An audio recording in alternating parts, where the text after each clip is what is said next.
ये आकाशवाणी रायपुर है। प्रादेशिक समाचार बुलेटिन के साथ मैं सुषमा श्रीवास।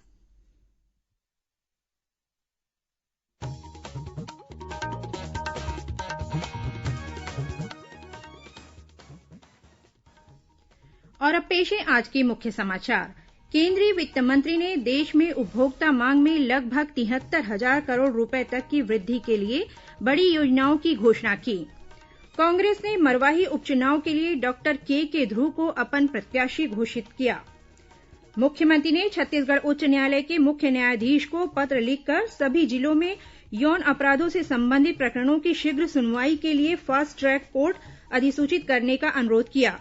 और राज्य सरकार ने कलेक्टरों को पत्र जारी कर फसल क्षति का आकलन कर 15 दिन के भीतर रिपोर्ट देने के लिए दिए निर्देश।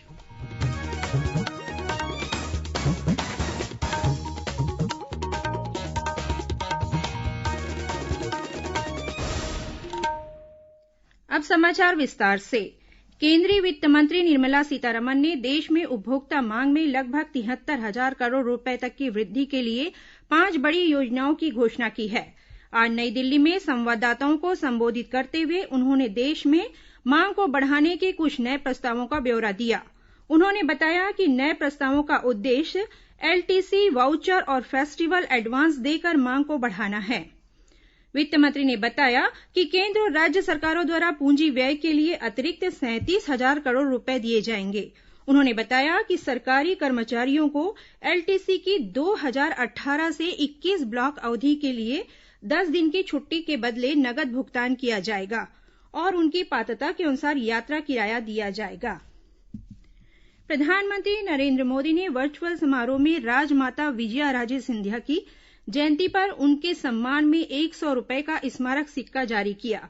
भारतीय जनता पार्टी के संस्थापक सदस्यों में से एक विजयाराजे सिंधिया ग्वालियर की राजमाता के नाम से विख्यात थीं। दिवंगत नेता को श्रद्धांजलि अर्पित करते हुए श्री मोदी ने कहा कि राजमाता सिंधिया का जीवन और उनके कार्य निर्धनों से जुड़े हुए थे और उनका जीवन जनसेवा में लगा था। प्रधानमंत्री ने कहा कि राजमाता उन व्यक्तियों में से एक थीं जिन्होंने पिछली सदी में भारत को दिशा दी और भारतीय राजनीति के हर महत्वपूर्ण दौर को देखा। केंद्र सरकार कोविड उपचार में बड़ी आबादी को कवर करने के लिए एक से अधिक वैक्सीन के उपयोग पर विचार कर रही है। केंद्रीय स्वास्थ्य मंत्री हर्षवर्धन ने कहा कि देश की बड़ी जनसंख्या को ध्यान में रखते हुए एक वैक्सीन या एक वैक्सीन निर्माता पूरे देश की जरूरतों को पूरा करने में सक्षम नहीं होगा। श्री हर्षवर्धन रविवार संवाद की 5वीं कड़ी के तहत अपने सोशल मीडिया अकाउंट पर लोगों के सवालों के जवाब दे रहे थे। डॉक्टर हर्षवर्धन ने लोगों से त्योहारों के दौरान आवश्यक एहतियाती उपाय बरतने का आग्रह किया। उन्होंने लोगों से त्योहारों के दौरान बड़ी संख्या में एकत्र होने से बचने और मंदिरों में भी मास्क का उपयोग करने को कहा। मुख्य सचिव आरपी मंडल ने आज रायपुर जिला प्रशासन द्वारा संचालित कोविड-19 कॉल सेंटर से दूरभाष पर बातचीत कर कोविड केयर सेंटर में भर्ती मरीज से सुविधाओं के संबंध में जानकारी ली। श्री मंडल ने रायगढ़ जिले के सरपंच को भी फोन कर उनके गांव में कोरोना मरीजों की संख्या और उनके उपचार के किए गए प्रबंधों की जानकारी ली। इस कॉल सेंटर में कोरोना मरीजों को दी जा रही सुविधाओं की श्री मंडल ने सराहना की। प्रदेश में कोरोना संक्रमण की श्रृंखला तोड़ने के लिए सघन सामुदायिक सर्वे अभियान चलाया जा रहा है। इसी कड़ी में महासमुंद जिले के डिप्टी कलेक्टर और चिकित्सकों की टीम ने आज पिथौरा विकासखंड के ग्रामीण क्षेत्रों में जागरूकता अभियान चलाया। वहीं जिला मुख्यालय के अधिकारियों का दस्ता रोज ग्रामीण क्षेत्रों में दौरा करके ग्रामीणों को कोरोना से बचने के बारे में जानकारी दे रहा है। इसी तरह बिलासपुर जिले में भी राष्ट्रव्यापी जन आंदोलन के तहत कोरोना से बचाव को लेकर बिलासपुर रेल मंडल के सभी स्टेशनों और कार्यालयों में जागरूकता अभियान चलाया जा रहा है। वहीं दुर्ग जिले में भी प्रचार रथ के माध्यम से आम लोगों को कोरोना संक्रमण से बचने के लिए जरूरी उपायों के बारे में जागरूक बनाया जा रहा है। इस बीच छत्तीसगढ़ी की जानी मानी लोक गायिका कविता वासनिक ने लोगों से कोरोना संक्रमण के बचाव के लिए जरूरी सावधानियां बरतने की अपील की है। आकाशवाणी के सभी श्रोताओं को मेरा नमस्कार, जय जोहार। मित्रों, कोविड महामारी के खिलाफ पूरा देश एकजुट होकर लड़ रहा है। प्रधानमंत्री नरेंद्र मोदी जी ने हाल ही में इससे बचाव के बारे में लोगों को जागरूक करने के लिए एक जन आंदोलन की शुरुआत की है। हम सभी को इस जन आंदोलन में सहभागी बनना है। आइए आज हम सब अपने स्वयं के और अपने परिवार तथा समाज की कोरोना संक्रमण से सुरक्षा और बचाव के लिए इन आसान एहतियाती उपायों को अपनाने का संकल्प लें। आप जब भी घर से बाहर निकलें तो मास्क जरूर लगाएं। बाजार या किसी भी भीड़ भाड़ वाली जगहों पर जाएं तो लोगों से सुरक्षित दूरी बनाए रखें और साथ ही समय समय पर हाथों को साबुन और पानी से धोते रहें। ये 3 आसान उपाय अपनाकर हम कोरोना को मात दे सकते हैं। याद रखें, जब तक दवाई नहीं तब तक ढिलाई नहीं। धन्यवाद।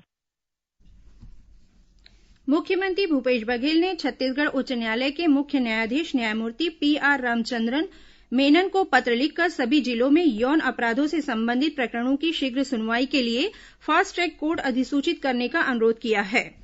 उन्होंने इसके लिए राज्य सरकार की ओर से आवश्यक सहयोग देने की सहमति दी है। मुख्यमंत्री ने पत्र में लिखा है कि देश में महिलाओं और बच्चों के खिलाफ यौन अपराध गंभीर चिंता का विषय है।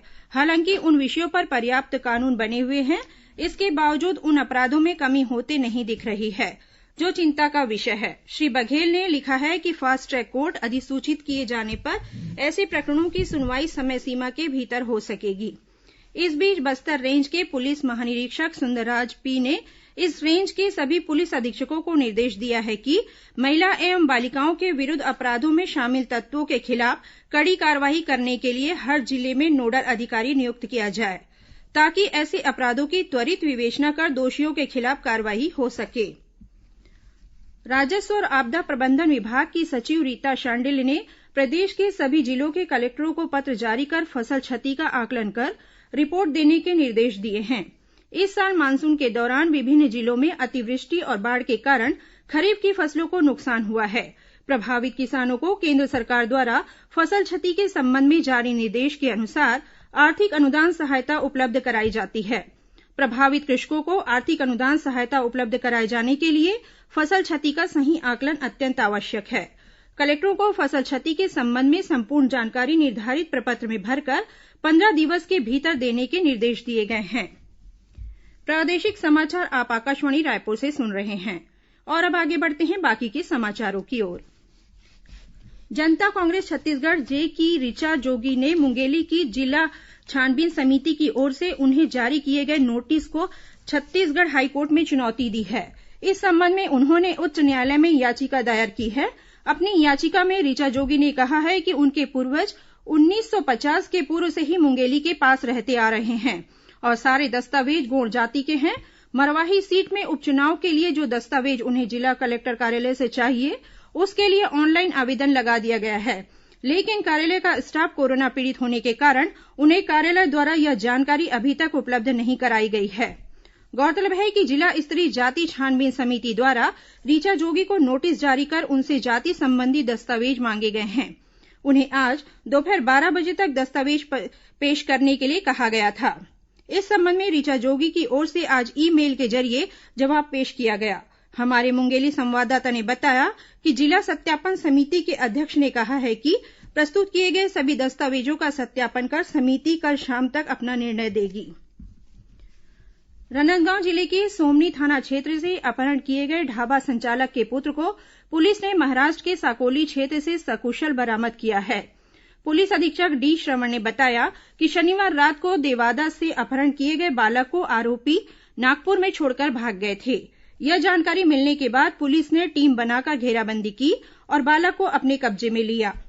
गौरतलब है कि अपहरणकर्ताओं ने अगवा किए गए किशोर की मां को फोन कर 50 लाख रुपए की फिरौती मांगी थी। गृह मंत्री ताम्रध्वज साहू ने आज बेरला ब्लॉक के भिंबौरी में उप तहसील कार्यालय का शुभारंभ किया। इस दौरान उन्होंने 37 करोड़ रुपए के विभिन्न निर्माण कार्यों का लोकार्पण और भूमि पूजन भी किया। गौरतलब है कि ग्रामीणों ने बेरला को उप तहसील बनाने की मांग की थी। इसे राज्य सरकार ने हाल ही में उप तहसील घोषित किया है। फिलहाल यह लिंक कोर्ट के रूप में कार्य करेगा और यहां के लिए नायब तहसीलदार की नियुक्ति कर दी गई है। प्रदेश में कोरोना काल में दूरस्थ गांवों तक बैंकिंग सेवा पहुंचाने में बैंक सखियों ने अपनी महत्वपूर्ण भूमिका निभाई है। यह बात पंचायत मंत्री टीएस सिंहदेव ने कल आकाशवाणी रायपुर से प्रसारित विशेष कार्यक्रम हमर ग्राम सभा में कही। श्री सिंहदेव ने बताया कि बैंकों की कमी वाले क्षेत्रों और सुदूर गांवों में बैंक सखी बुजुर्गों, दिव्यांगों, मनरेगा मजदूरों और बच्चों की छात्रवृत्ति की नगद राशि घर जाकर पहुंचाने का काम कर रही है। इससे हितग्राहियों को गांव से दूर शहर में स्थित बैंक तक आने जाने में लगने वाले समय, धन और श्रम की भी बचत होती है। आज विश्व गठिया रोग निषेध दिवस है। इसका उद्देश्य गठिया रोग के बारे में लोगों को जागरूक करना तथा सरकार और नीति निर्माताओं के इसके प्रति संवेदनशील बनाना है। इस वर्ष का विषय है, ये आपके हाथ है, कोविड काल में अधिक सुसंगत उपाय करें। आकाशवाणी से बातचीत में अखिल भारतीय आयुर्विज्ञान संस्थान नई दिल्ली में गठिया रोग विभाग की प्रमुख डॉक्टर उमा कुमार ने बताया कि गठिया न केवल जोड़ों बल्कि शरीर के अन्य अंगों पर भी असर डालती है। डॉक्टर कुमार ने इस बीमारी से बचने के लिए आवश्यक सावधानियां बरतने की सलाह दी है। और पेश है मौसम का हाल। प्रदेश के कुछ स्थानों पर कल हल्की से मध्यम वर्षा होने या गरज चमक के साथ छींटे पड़ने की संभावना है। वहीं दक्षिणी भाग में भारी बारिश हो सकती है। कुछ स्थानों पर भारी बारिश होने और आकाशीय बिजली गिरने की चेतावनी दी गई है। मौसम विज्ञानी एचपी चंद्रा ने बताया कि बस्तर संभाग के विभिन्न जिलों में कल हल्की से मध्यम वर्षा हो सकती है। रायपुर स्थित मौसम विज्ञान केंद्र के अनुसार एक अवदाब पश्चिम मध्य बंगाल की खाड़ी से पश्चिम उत्तर पश्चिम दिशा की ओर आगे बढ़ रहा है। इसके और अधिक प्रबल होकर गहरा अवदाब में बदलने की संभावना है। कुछ खबरें संक्षिप्त में। महासमुंद जिले के कोमाखान थाना क्षेत्र के ग्राम कारागुला में कुएं में डूबने से 2 बच्चियों की मौत हो गई। रायपुर रेल मंडल के सरोना कुम्हारी स्टेशनों के बीच परसदा समपार फाटक रेलवे ट्रैक की मरम्मत के कारण कल सुबह 8 बजे से 14 अक्टूबर की शाम 6 बजे तक बंद रहेगा। दुर्ग पुलिस ने आईपीएल क्रिकेट मैच में सट्टा लगाने के आरोप में 2 सटोरियों को गिरफ्तार किया है। इनके पास से 45 लाख रुपए की सट्टा पट्टी, लैपटॉप, मोबाइल और दोपहिया वाहन जब्त किया गया है। जांजगीर चांपा जिले के पुलिस अधीक्षक ने शिवरीनारायण थाना में अवैध वसूली के आरोप में 2 आरक्षकों को निलंबित किया है। वहीं बलौदाबाजार जिले के पुलिस अधीक्षक ने बिलाईगढ़ थाना में अवैध वसूली के आरोप में 2 सिपाहियों को निलंबित किया है। बिलासपुर के सीपत स्थित एनटीपीसी के पास मालगाड़ी की चपेट में आने से वन विकास निगम के चौकीदार की मौत हो गई। राजनांदगांव में साउंड सिस्टम संचालकों ने बाइक रैली निकाली और कलेक्टर को ज्ञापन सौंपा। वे साउंड सिस्टम चलाने की अनुमति देने की मांग कर रहे हैं। दुर्ग जिले के ग्राम अंडा में फल व्यापारी से लूट के मामले में 4 आरोपियों को पुलिस ने गिरफ्तार किया है। कोंडागांव जिले के फरसगांव में पुलिस ने 235 किलो गांजा के साथ 2 आरोपियों को गिरफ्तार किया है। जब्त किए गए गांजे की कीमत 12.5 लाख रुपए बताई जा रही है। अंत में मुख्य समाचार एक बार फिर। केंद्रीय वित्त मंत्री ने देश में उपभोक्ता मांग में लगभग 73,000 करोड़ रुपए तक की वृद्धि के लिए बड़ी योजनाओं की घोषणा की। मुख्यमंत्री ने छत्तीसगढ़ उच्च न्यायालय के मुख्य न्यायाधीश को पत्र लिखकर सभी जिलों में यौन अपराधों से संबंधित प्रकरणों की शीघ्र सुनवाई के लिए फास्ट ट्रैक कोर्ट अधिसूचित करने का अनुरोध किया। और राज्य सरकार ने कलेक्टरों को पत्र जारी कर फसल क्षति का आकलन कर 15 दिन के भीतर रिपोर्ट देने के दिए निर्देश। इसी के साथ प्रादेशिक समाचार बुलेटिन समाप्त हुआ। नमस्कार।